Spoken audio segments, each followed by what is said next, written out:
And really quickly, I wanted to share this other experience. Now, this experience, because I don't know what it is. I don't know. I'm not sure what it is. I don't really consider it too much. For a while, I did. I kind of wondered, but I couldn't remember a lot from my childhood. Like when people would talk about memories or, going here and going there, I didn't really remember a lot of what had happened up until a certain point. And I thought, well, maybe the ET's memory wiped me because they took me somewhere or something happened. I just kind of let it go. I said, well, whatever. Well, the other day, I finally remembered one of the earliest dream visions that I had. I don't know how old I was. I think I was rather young, maybe like 7 or 8. And so I'm running around. It's little funny Jeremy running around. And on the real side, what I had seen was I was in the upstairs of my house here.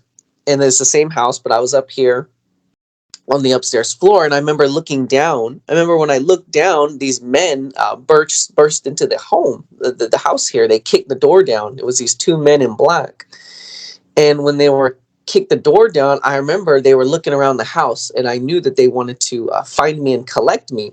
Now, I don't know who they were, where they wanted to take me. It could even have been the Golden Guides.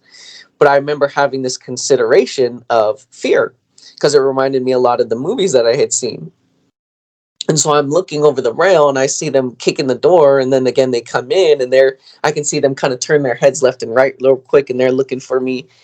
And so I remember running down the hallway. And when I run down the hallway, I go into the parents' bedroom, and I end up in their closet. And it was so interesting because, again, I'm like 7 or 8 at the time, and I end up going into the closet because I knew that my parents had a revolver that I didn't know about. So I'm little kid, and I pick up this revolver that's bigger than my hands, maybe even as big as my head, and I'm rolling it around, the cylinder, and I'm basically ready to defend myself. And I climb into the attic, and I leave it cracked a little bit so I can see them in case they try to come up. Well, then I'm prepared. My idea is that I'll blast them away. And that's what I did. I remember, I was in the attic. It was cracked a little bit, and I watched them. Even though I was in one part of the house, when I was looking down into the house, I could see other parts of the house. It wasn't just like, okay, I'm in the attic, then I can see straight down just one part. It was like I could almost perceive them walking throughout the house until they finally came into the bedroom. And when they couldn't find me, or at least they expressed outwardly that they couldn't find me, we don't know where he is. I remember I knew like the coast was clear, but I was going to wait a little bit longer in case they came back.